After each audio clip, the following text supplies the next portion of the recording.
First, the highlights.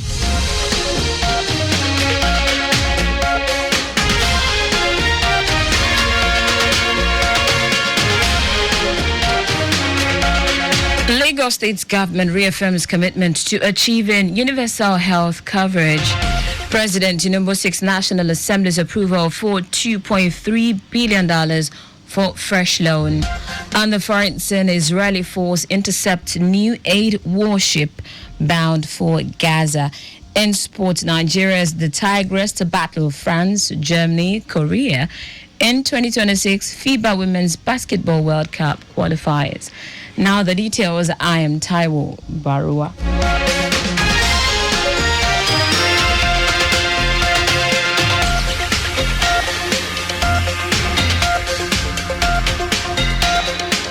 Lagos State Governor Babajide Sanwo-Olu has reaffirmed his administration's commitment to achieving universal health coverage, announcing the signing of an executive order making health insurance mandatory for all residents of Lagos State. Governor Sanwo-Olu affirmed this at the maiden edition of the 2025 Eco Health Convention organized by the Lagos State Ministry of Health with the theme Lagos Health, Driving Innovation, Strengthening System, Leading Change. The governor, who was represented by his deputy Obafemi Hamzat, noted that signing is in line with the National Health Insurance Act, ensuring that every Lagosian contributes according to their ability and enjoys protection when they need care. Governor Sanwo-Olu stated that for health insurance to be impactful, it must be backed by a strong emergency response, highlighting that the Lagos State government, through Lagos State Ambulance Service LASAMBOS, has continued to strengthen the backbone of its emergency medical system. He called on health stakeholders to deepen investment in innovation, expand corporate social responsibility, and reimagine the future of healthcare through technology, creativity, and service, ensuring a system where access is determined not by income, but by need. Commissioner for Health Akin Abayomi stated that the new health blueprint of state government will transform Lagos into Africa's powerhouse, reducing mortality rate and boosting economic growth through a bold and data-driven overhaul of health system.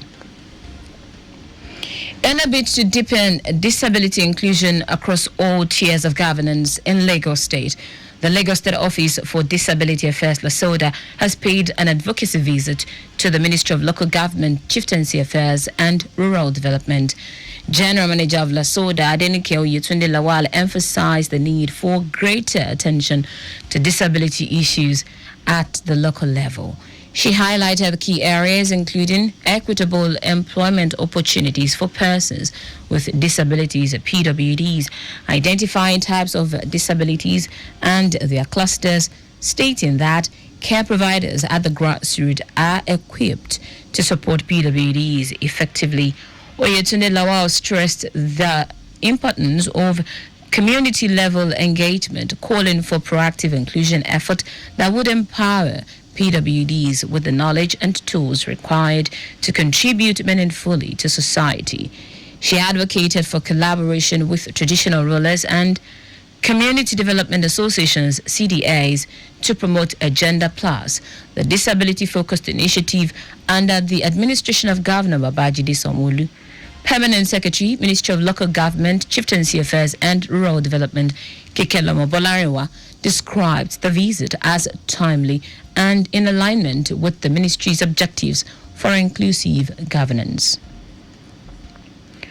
Officials of the Lagos State Traffic Management Authority have apprehended one Adetayo Adewodo, aged 47, for impersonating a LASMA officer and fraudulently extorting the sum of 7,800 naira from an unsuspecting motorist around the Tire Junction axis of Lagos.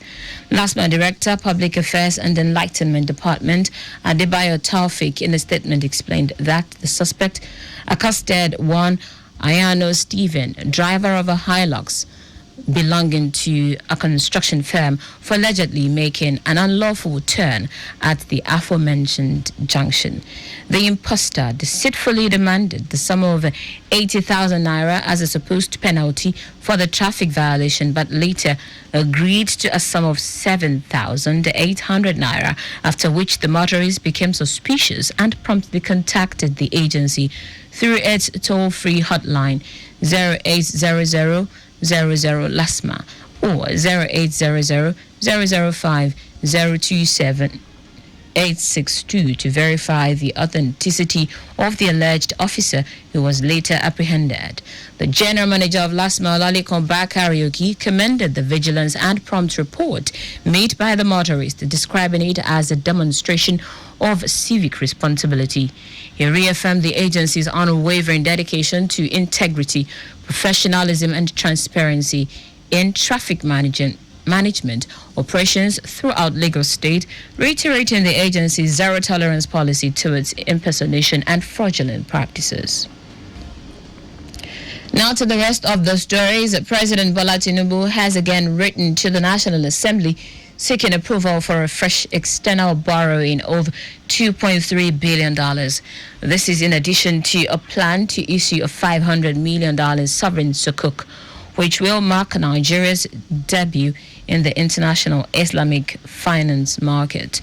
The request, contained in a letter read on the floor of the House of Representatives by Speaker Tajuddin Abbas on Tuesday, complies with Section 21, Subsection 1 and Section 7, Subsection 1 of the Debt Management Office Establishment Act 2003.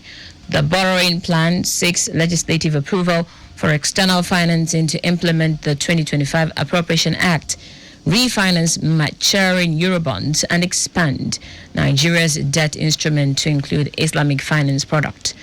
President Tinubu noted that the 2025 fiscal framework anticipates $9.27 billion in new borrowings to address the budget deficit, of which $1.84 billion is earmarked for external sources at an assumed exchange rate of 1,500 naira to the dollar.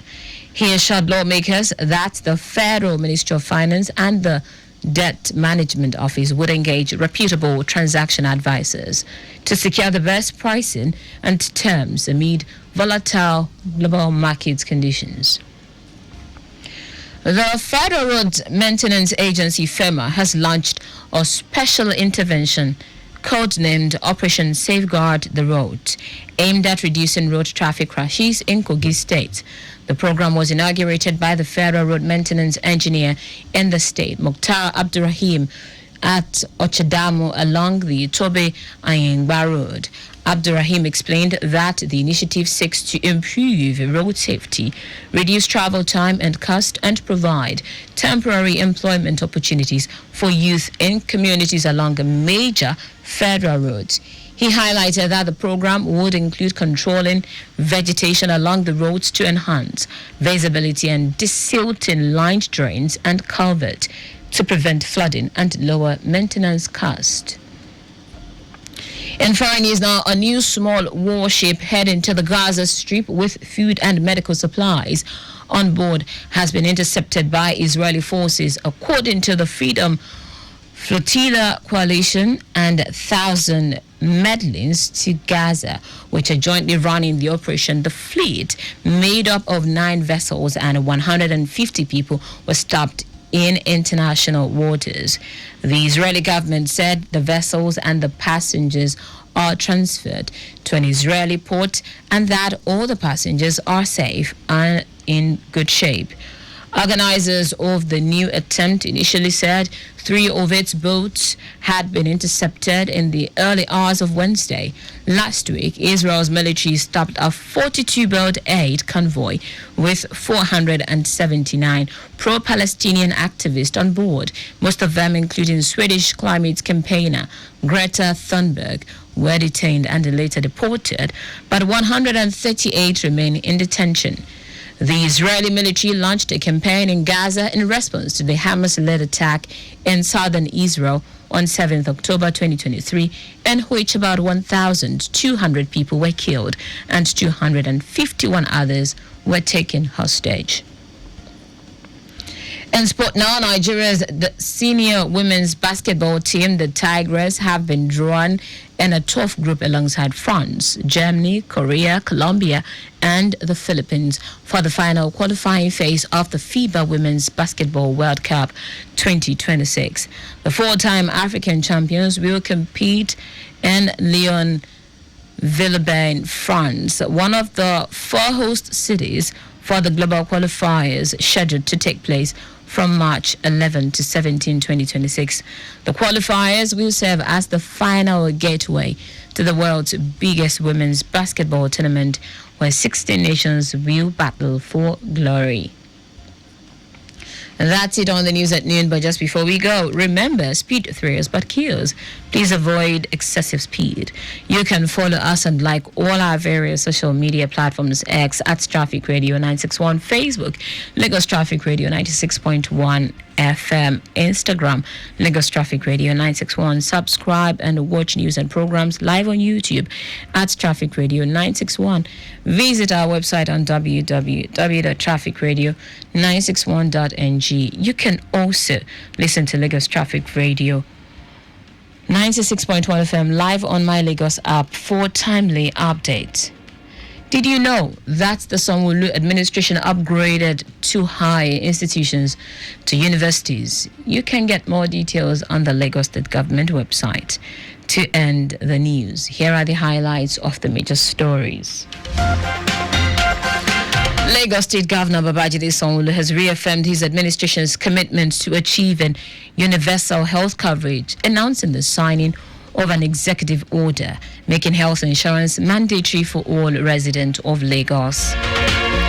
President Bola Tinubu has written to the National Assembly seeking approval for a fresh external borrowing of $2.3 billion.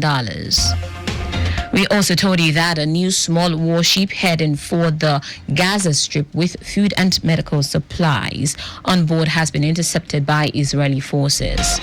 And finally, in sport, Nigeria's senior women's basketball team, the Tigers, have been drawn in a tough group alongside France, Germany, Korea, Colombia, and the Philippines for the final qualifying phase of the FIBA Women's Basketball World Cup 2026.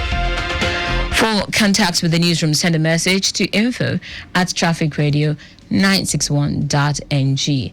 That ends the news broadcast compiled by Coyote Mafalashiri. I am Taiwo Baruwa. Thank you for listening. Good afternoon. Up next is Lunchtime Waka with MC Eyes and Timmy Tokwe Boma. Peterside.